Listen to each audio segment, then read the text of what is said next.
So guys, papakainin ko na yung pusa kong si Baki. Hihimayan ko siya nitong ulam ko kanina tanghali, yung tinira ko. Para sa kanya kasi talaga to. Tilapia.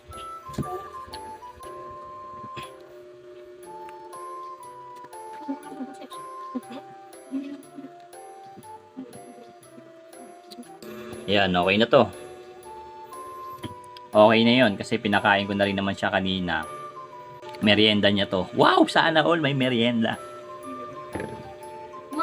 Nakakatakbo na si Baki. Kumakain na siya.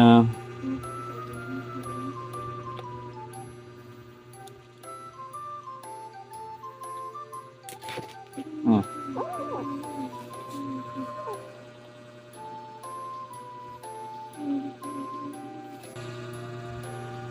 So wag na natin siya